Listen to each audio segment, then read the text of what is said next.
저는 한신대 근무하고 있는 이일영이라고 합니다. 뭐 경제학 하고 있다고 이렇게 소개를 하셨는데요. 경제학 하는 사람이 왜 이런 걸 하냐, 뭐 이런 질문을 많이 받았습니다. 그러니까 지난 한반도 경제, 한반도 체제 이런 얘기를 한 게 한 뭐 20여 년 되기 시작한 것 같고요. 그 다음에 이 한반도 경제, 한반도 체제를 새로운 미래가 어떻게 끌고 갈 거냐 하는 문제의식을 가진 거는 한 10여 년 전부터인 것 같습니다. 그러니까, 어쨌든 경제정책으로는 해결이 안 되는 문제, 한국 경제 문제가 경제정책으로는 해결이 안 되는 거다. 이제 이런 문제의식을 갖게 됐는데, 이제 노무현 정부 때 국가비전 연구를 해보자, 이런 초대를 받아서 연구 모임을 했었습니다. 근데, 결국에는 지금도 계속 그러고 있죠. 한국 경제 문제는 이제 경제부처의 경제정책으로 해결한다. 이제 이런 접근법입니다. 근데 아무래도 그게 잘 안 되거든요. 결국에는, 그때 이제 도달한 문제가 체제적 접근을 해야 된다. 이제 이게 문제의식이었습니다. 근데 우리의 체제는 어떻게 구성이 돼 있느냐. 미국은 그냥 국내적으로 이렇게 봅니다. 서구에서 전개된 어떤 사회과학 이론들이 이제 그런데, 보니까 한국은 한국만 봐서는 이게 해결이 안 되는 문제예요. 그러니까 북한하고 관계도 굉장히 중요하고, 그 다음에 미국, 중국하고 문제도 이제 핵심적이죠. 그래서 이제 저희들이 도달한 어떤 관점은 그런 거였습니다.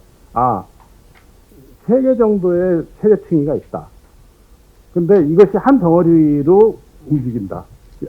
한 덩어리로 이제 연결이 돼 있다. 이제 요런 생각이었습니다. 그래서 그거를 이제 한반도 경제, 한반도 체제 이제 이렇게 얘기를 했는데, 오해를 많이 받죠.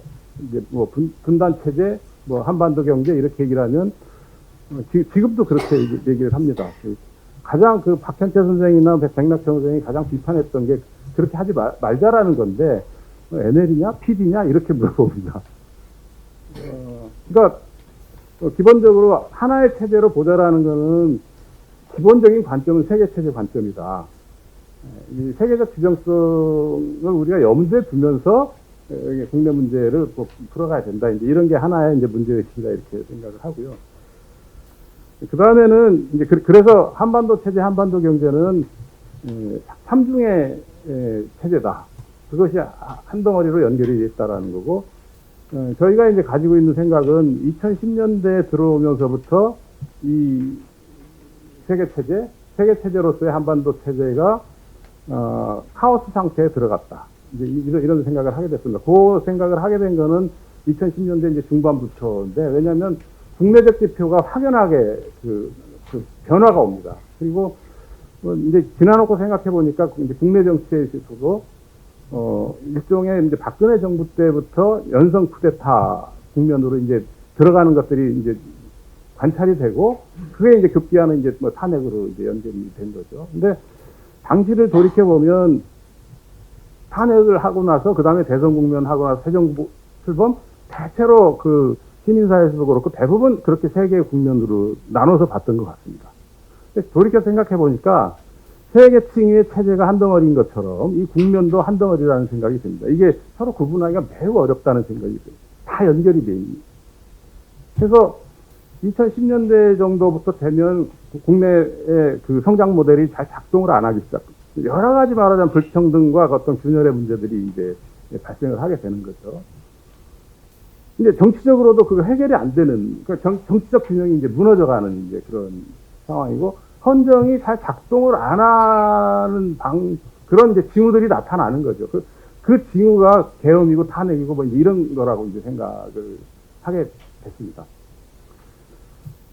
여기서 이제 아까 스포츠에 비교하는 얘기도 나왔는데, 결국에는 축구로 얘기하면 뻥 차가지고 라이트윙, 레프트윙 이쪽으로 해서 쭉 돌파를 해가지고 골을 넣거나 이런 거는 매우 어렵다라는 거야. 이 체제가 복잡하고 중첩되어 있기 때문에, 그러니까 이거는 중원부터 이렇게 차근차근 밀고 올라가는, 그래서 결정적으로 빵 뚫려서 골을 먹지 않는 그런 걸 전제로 하면서 이 말하자면 그 라인을 올려가야 되는 뭐 이제 이런 게 한국이 처한 뭐 그런 상황인 것 같다. 저한테 이제 경제가 되게 어려운데 그 해법이 뭐냐 이렇게 하면 금방 한마디로 얘기할 수 있는 거는 해법 없다. 단기적으로는 없다. 왜냐하면 우리 성장 모델이라는 건 세계 체제 안에서 형성된 동아시아형 모델이거든요. 말하자면 제조업을 거기다가 이렇게 밀어준, 짧게 얘기하면 65년 체제하고 87년 체제 이렇게 이제 나눠볼 수 있을 것 같은데, 그 90년대 이래로 형성된 제조업 모델이 되는 게 지금 작동하지 않아요. 그 이혜정 교수님이 그 미국 정치가 재구성되고 있다 이제 이런 말씀 하셨거든요. 그러면서 그건 뭐냐면 토대가 변화하고 있는 거거든요. 그러니까 우리한테 굉장히 중요한 거는 말하자면 세계 질서라는 건, 세계 체제라는 건 사실은 미국의 패권적 질서거든요. 군사적 패권은 상당 부분 유지될 것 같다. 그러나 이제 경제적 패권은 상당히 흔들리고 있다. 한 2050년도가 되면 상강체제로 갈 거다. 이거는 GDP 기준입니다. 근데 이걸 패권을 뭐라고 얘기해야 될지는 상당히 이제 여러 가지 정의가 필요하죠. 전체적으로는 패권이 약화되는 과정에 있는데, 이런 어떤 전환기에 이제 우리는 분단체제라든지 한국의 뭐 80% 체제라든지 이런 것들을 어떻게 재구성할 거냐라는 게 이제 우리한테 지금 당면한 문제다. 이제 이런 생각을 하고요. 근데 우리가 여태까지 체제 인식이 안 돼 있고 사상 지도가 없고, 그러니까 사상의 단절이 있는데, 제가 이제 얘기를 했던 걸, 그 서술은 이렇게 했습니다. 공화주의로부터 쭉 해가지고, 이제 이것도 도식화입니다. 공화주의를 공부하려니까 되게 어렵더라고요. 사상 지도가 있어야 되겠는데 자유주의 안 될 것 같고, 사회주의라는 건 자유주의의 쌍생하거든요. 근대 세계 체제로 얘기를 한다 그러면. 이걸 어떻게 국가적인 조정을 해보자라는 게 이제 3인주의였는데, 80년대 이래로 이렇게 보면은 세계적으로 3인주의가 작동을 안 해요. 근데 이제 우리는 계속 그 한국 진보는 그 3인주의 정책을, 일국 정책을 계속 국가적 작동을 하려고 하는 거죠. 근데 그게 세계 체제적으로 작동을 안 하기 때문에 이게 엇박자가 자꾸 나는, 그러니까 작동하지 않는 정책을 계속 하고 있는 거다. 이제. 그럼 이제 우리가 어떻게 가야 되냐. 이 삼중 체제 전환을 할 필요가 있는데, 그럼 지도가 있어야 되겠다. 자유주의, 삼인주의, 사회주의, 이거는 말하자면 지금 카오스를 해결할 방법이 아니다. 그럼 뭘 해야 되느냐. 그때 이제 한강 작가가 요새 말한 거지만 저도 그런 생각을 했습니다. 과거가 현재를 도울 수 있지 않을까? 이게 하나 있고, 그 다음에 두 번째로는 미래적 관점이 현재를 도울 수 있지 않을까? 이런 거. 질문을 그렇게 해보니까, 그러면 우리한테 있는 사상 자원은 뭐냐? 토착 진보 담론이 있어요. 그래서 저는 고등학교 때입니다. 고등학교 때 이영희 선생 그 전환시대 논리를 뭐 책을 보고서 굉장히 충격을 받았고, 대학 들어와서는 뭐 대학 1학년 때 첫 번째 교재 이런 것들이 이제 박현채 선생 뭐 그 한국 경제 정교 과정인가요? 뭐 그런 거였던 것 같아요. 왜 그때 사람들이 그것에 그렇게 그 열정을 느꼈을까? 이제 뭐 이런 생각을 해보는데, 그게 어느 순간에 단절이 됐죠.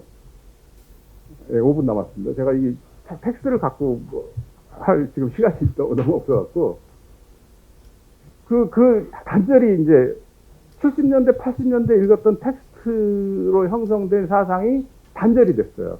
90년대 때는 이 얘기를 안 해요. 그럼 뭐가 지도가 됐냐? 어떻게 보면 권력이 지도가 됐어요. 다른 표현으로 하면 뭐 신자유주의 시대일 수도 있고, 제 표현으로 하면 89년 이후의 경제 논리라는 거는 그 일종의 동아시아 성장 모형의 이제 두 번째 단계다, 저는 그렇게 얘기하는데, 그 한일협정 이후에 일본, 미국하고 관계를 맺었던 국제분업 구조에서 그 세계 체제 안에서 한국 경제가 형성이 된 거죠. 근데 이제 이게 중국하고 러시아하고가 열리면서 새로운 시장 조건이 생기면서 한국의 제조업이 다른 이상으로 가게 된 겁니다. 그 말은 2차 성장 모델이다. 이렇게 이제 얘기를 한 건데, 이것이 이제 그 상태에 가면서부터는 사상 노선이 없어져 버려요. 근데 그거를 뭐 어떤 그 젊은 학자는 사상의 단절 시대에 들어갔다. 보수는 사상의 부채고, 진보는 사상의 단절 상태에 아무도 사상을 얘기를 하지 않아요. 그러니까 그때 권력을 추구하는 거죠. 그러고서는 삼중 체제에 덫에 걸려가지고 또 망하고 이런 이제 어떤 그 반복이 이제 계속 되더라. 그래서 그 서구에서 이제 쭉 그 진행되어 온 어떤 그 공화주의 담론을 그냥 제가 도식화했습니다. 그냥 제 학습인데 우리 현실에 써먹기 위해서 삼위일체다. 마키아벨리, 아렌트, 그다음에 빼짓 뭐 이렇게 이제 삼위일체다 이렇게 얘기해서 하나는 혼합적, 하나는 시민적 적성, 뭐 시민헌정주의, 시민공화주의 뭐 그 요소라 동력이라고 하겠죠. 근데 그 다음에는 비질의 자유, 뭐 이제 요렇게 그 제 나름대로 이제 그 도식화를 했습니다.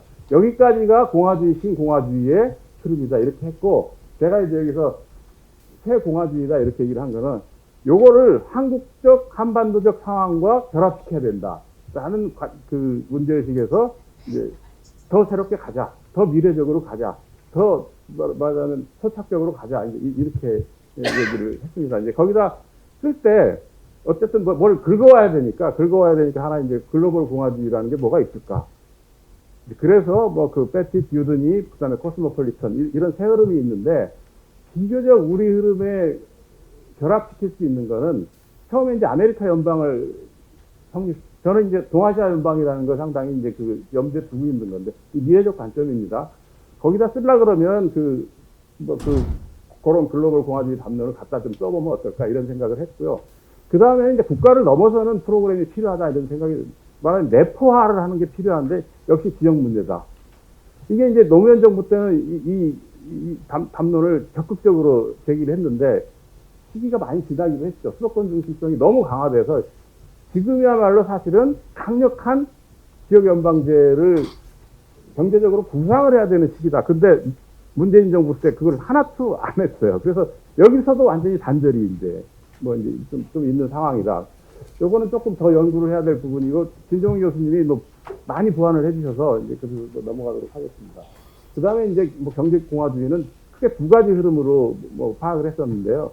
이 상업적 공화주의가 있고 사회주의적 급진적 공화주의 흐름이 있는데 그거를 최소 방향으로 뭐 쓰는 게 좋겠다.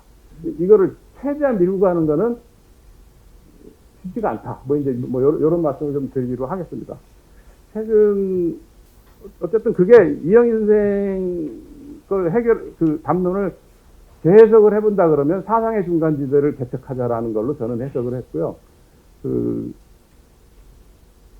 박현철 선생 민족경제론은 그 민족적, 민중적 공화주의론으로 연결시킬 수가 있겠다. 좀 그렇게 생각을 합니다. 그 다음에 그 백낙천 선생의 그 분단체제론의 해법까지 내놓으셨거든요. 이제 그 90년대 이후에 전개된 논리이기 때문에 70년대, 80년대, 90년대 이제 이런 순서라고 볼 수 있겠죠. 거기서는 이제 변혁적 중도를 말씀을 하셨는데 저는 어떤 그거를 이제 변혁적 공화주의, 뭐 혁신적 공화주의, 뭐 이렇게 얘기해 볼 수 있지 않을까 이렇게 생각합니다. 예, 이상 마치겠습니다. 오늘 제가 어떤 학술회의 가서 보다 그 토론이 내용이 많고 또 진지하고 그래서 일일이 답변을 해야 되는데 뭐 항상 이 회의가 그렇지만 시간이 없고 그래서 따로 또 고민을 더 해보도록 하겠습니다. 첫 번째 이혜정 교수님이 뭐 굉장히 강력한 뭐 그 코멘트를 주셨어요. 뭐 이혜정 교수님한테 항상 배우고 뭐 이제 이런 입장이죠. 사실은 뭐 미국 뭐 이런 부분들은 그러니까 거의 다 동의합니다. 동의하는데 뭐 체제 인식에 대해서 뭐 크게 다른 그게 아니고 제가 많이 평소 배우고 있기 때문에 핵심적인 문제죠. 그 미국 문제가 핵심, 세계 체제 문제가 제일 뭐 기본이라고 했으니까 이제 그거의 핵심이 이제 그 미국 문제인데 또 우회할 수 있냐 이렇게 질문하셨는데 저는 사실 우회하자고 한 거죠. 우회하자고 하는데 마지막 그러니까 제 몇 페이지 그 현재적 시점 21페이지죠. 현재적 시점에서는 어떻다. 미래적 시점에서는 어떻다. 미래적 시점에서는 뭐 돌파를 해야 된다라는 거고요. 근데 현재적 시점에서 우회를 하자고 제안한 거죠. 왜냐하면 돌파할 방법이 있으면 저는 돌파를 하는 게 좋을 것 같습니다. 근데 한국은 그 미국의 거의 완벽한 군사적 보호국이잖아요. 그리고 이번 국면에서 보면 한국이 군사적으로 군사적 주권을 가지면 매우 위험한 지금 나라 아니냐? 뭐 이렇게도 지금 돼 있는 뭐 그런 상황입니다. 그러니까 한국하고 미국하고 뭐 독일은 이제 그게 그 군사 주권이 없는 나라. 우리는 패전국도 아닌데 이제 그렇게 된 건데 이제 그런 상황입니다. 근데 이제 그거를 어떻게 돌파할 수 있을까 하는 사실 그게 이제 분단체제 문제 핵심이라는 것을 다 동의하고요. 어떻게 돌파하지? 제가 돌파할 방법을 뭐 고민을 하다가 우회를 할 수밖에 없는 것 같다. 지금 세계 체제의 그 혼란 상황에서는 뭐 이런 좀 뭐 생각을 하게 된 거고요. 그 다음에 이제 뭐 듀더니 얘기가 그 미국 예외주의 이거의 화신이다 이렇게 말씀하는데 별걸 다 가져온 거죠. 뭐 패틴 얘기도 가져오고 뭐 듀더니 얘기도 가져오고. 근데 제 그 사고의 출발점은 서술은 그렇게 공화주의로부터 서술을 했는데 그러니까 이제 서구 공화주의 막 이제 이렇게 얘기를 한 거죠. 사고의 출발점은 그 조사의 시작은 문제의식의 출발은 저는 그 한국 한반도에 있습니다. 이 체제를 어떻게 우리가 전환해야 되느냐, 정면 돌파냐, 우회로를 통할 거냐, 뭐 이제 이런 지금 뭐 그래서 장치를 그렇게 한 거죠. 사실 현재적으로는 적응적으로 전환을 해가야 된다. 미래적으로는 변혁적으로 돌파해야 된다. 뭐 이제 이런 정도. 그래서 모순입니다. 이율 배반이죠. 근데 철학에서 장원주 교수님 그런 거 보통 하지 않습니까? 파라독스. 이게 현실 아닙니까? 그러니까 이 논리 구성이 형식 논리적으로 이거 말도 안 된다 이렇게 할 수도 있죠. 근데 저도 근데 돌파가 가능한 방법이 있으면 해보면 좋고. 김기혁 교수님 뭐 파시즘과 어떻게 싸울 거냐? 저는 기동전으로 하면 안 된다고 생각합니다. 예. 그러니까 어떻든 격파를 해야 되겠는데 그 체제가 그렇고 구조가 그러니까 또 쉽게 격파가 안 된단 말이에요. 기동전으로. 그러면 진지를 구축하고 아까 그 안병기 교수님 토의 뭐 이런 얘기를 하셨는데 이렇게 하다 보니까 제가 모택동 비슷한 얘기를 하는 것 같기도 하고. 예, 저는 지구전적으로 가는 수밖에 없지 않나? 이게 너무 구리구리한 얘기 같기도 합니다만은. 아니, 근데 좀 화끈하게 했으면 저도 좋겠어요. 급진적으로. 근데 그 방법이 있나? 근데 그러다 보니까 역시 다양성 속에 그걸로 접근할 수밖에 없지 않나? 이제 이렇게 생각을 하게 됐고요. 장원주 교수님이 전통적으로 이게 서양 사상에서 출발하지 말고 동아시아에 그거 굉장히 좋은 제안인 것 같은데 사실 동료가 없어요. 이거 하는 사람도 별로 없고 그래서 제가 수업에서 그냥 우리 정도전 세종 정조 이런 거 좀 보자 이제 이러고 있는 그런 여기 우리 학교에서도 대학원에서 오셨습니다만은 그래서 아니 우리 사상적 계보를 다시 써야 되지 않냐 이제 이런 문제제기만 하고 있는데 제가 3파선 혼자 다 지키는 것 같아가지고 좀 어이가 없기도 하죠. 이런 얘기를 하는 것도 이제 그런 생각이 들고요. 진정원 교수님은 제가 많이 지금 제가 어쨌든 우리가 세계 체제가 본질이긴 한데 우리가 국내적 자원으로 돌파할 수 있는 영역은 저는 지역공화를 하는 거다. 여기서 과감하게 해야 된다고 생각합니다. 공간적 빅스를 해야 되는데 그러니까 경제정책에서 집중해야 될 부분은 이 부분이라고 생각해요. 녹색 에너지 전환과 관련해가지고, 남부연합 중심으로 해서 대대적인 투자를 하는 식으로 제3성장 체제를 구축해야 된다라는 게 이제 제 방향입니다. 그리고 그것이 동남아 쪽하고의 어떤 지정학적, 이것도 이제 이건 맞는 거죠. 그러니까 하나는 대만 문제와 연계돼서 한번 우리가 연계시켰죠. 윤석열이 연계시켰는데 대만 문제와 연계되면 안 된다. 그러니까 대만 문제하고 연계되는 순간에 중국하고는 이제 반중으로 가는 거죠. 고선은 지켜야 되겠다라는 게 이제 단기적으로는 우리 원칙이 돼야 되겠다라는 거고 장기적으로는 저는 남북연합을 해야 되는데 남북연합 바로 돌파를 못 하잖아요. 미국 때문에도 못 하고 이것 때문에 못 하니까 그럼 국가연합 경험을 축적할 수밖에 없다. 제가 신한반도 체제란 말을 문재인 정부에서 썼길래 제 얘기를 좀 들었나 했더니 전혀 아니더라고요. 전혀 아니고 그냥 국가주의 프로젝트인데 지역주의 프로젝트로서의 어떤 그 국가연합 이거를 추적을 해야 우리가 동남아라든지 인도는 덩치가 커서 우리하고 안 될 것 같아요. 그러니까 이것도 연역적으로 생각한 거죠. 연역적으로. 현실적이냐? 그건 그 다음 문제고, 해야 되니까, 우리가 이 세계전환을 해야 되니까 그러면 어떤 경로가 필요하냐 해서 이제 그 구상을 해본 건데, 어쨌든, 근데 기업들은 그렇게 하더라고요. 중국하고만 할 수 없으니까 이제는 미국하고도 해야 되고, 전에 미국하고 잘 안 되니까 이제 중국하고 시장을 많이 늘린 거죠. 이제 지금은 동남아 시장, 인도 시장을 안 할 방법이 없다. 뭐 이제 이런 거고, 국가적으로도 우리가 어쨌든 이게 한미동맹하고 분단체제 세계에서 이게 다 이제 결합된 문제인데, 그 돌파구를 열기 위해서는 저는 우회로를 열어야 된다라는 게 이제 그래서 공화주의 언어라는 게 굉장히 서구적인 언어로 저는 받아들였었는데, 조금 기상학적으로 뭐 이해가 좀 다르기도 합니다만은, 패티스 같은 경우에도 그 자유주의에 억눌린 사람이잖아요. 그 자유주의를 어떻게든지 좀 돌파하려, 정면 돌파 못하고 저는 우회로를 찾았다고 생각하거든요. 패티스 같은 사람도. 그러니까, 기운이를 가져온 것도 어떻게 보면 노예의 언어예요, 사실은. 근데 그걸 써서라도 사상을 우리가 구축해야 되지 않냐? 이제 아니, 다른 게 있으면, 동아시아 한반도에서 출발해서 우리 토착으로 하면 그렇게 갔으면 좋겠어요. 할 수만 있다면. 그냥 대벽으로 확 밀고 가든지. 근데, 그걸로 돌파가 될까? 이제 이것 때문에 이거저것 그냥 쓰레기를 쓰레기까지 이렇게 얘기하면 아니고, 뭐 이거저것 하여간 이 넉마를 이제 맞추고 있는 이런 상황. 예, 빨리 그만하라는 말씀이시죠. 예. 네네네. 그만하겠습니다.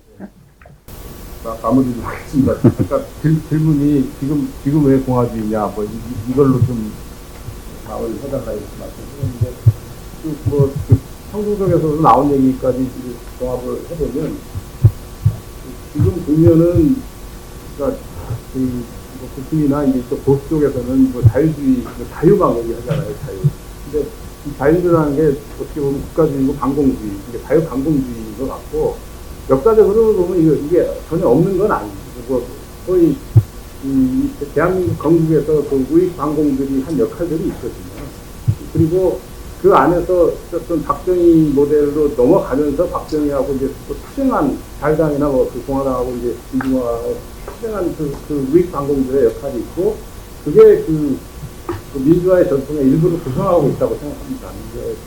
근데 이제 이게 지금 그쪽에서 이게 떨어져 나오는 거죠. 어떻게 보면 그 민주주의 전통이 이제 거기서 떨어져 나와서, 근데 이제 이게 2010년대에 들어와서 전개되는 양상은 이 민주주의를 한쪽 진영에서 독점하고 있는 거예요.